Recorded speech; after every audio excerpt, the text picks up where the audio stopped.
По реализацијата на пописот на населението, домакинствата и становите, институциите размислуваат и за реализација на земјоделски попис кој треба да го имплементира Министерството за земјоделство, шумарство и водостопанство. Ваков попис исто така одамна не е направен за да се утврди со каков аграрен потенцијал поседува државата и колкава е искористеноста на земјоделските површини во нашава држава. Експертите велат дека само на тој начин може да се креираат квалитетни аграрни политики, бидејќи во моментов нема соодветен регистар на обработливи површини. Инаку во Струмичко младите се помалку има по нивите. Остана повозрасното население кое тврди дека се зголемува бројот на површините што не се обработува во Струмичкото поле. Има ли земјоделци по нивите? Слабо. Младежо избига. Се старија като нас таквија. Ама и повеќе 50% лежи. Нивите лежат. Не се работат. Нема кој да работи. Нема кој да работи. Младежо избига. А на времето како беше во Мокринско? На времето имаше народ.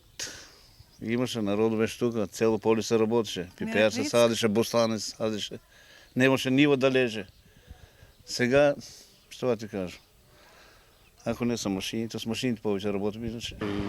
Тук се садеше од пиле млеко. Уриз, бостан се садеше, немаше нешто садеше.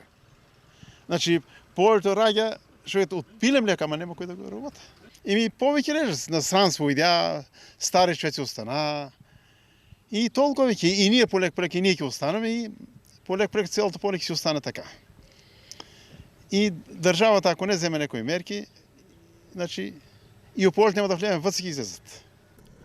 Што се однесува пак до редовниот попис, Државниот завод за статистика информираше дека над 1.300.000 граѓани и 405.000 домакинства и 550.000 станови се попишени заклучно со 20 часот синоќа.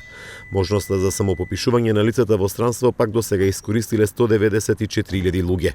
Пописот на населението, домакинствата и становите во земјава започна на 5 септември и ќе трае до 30.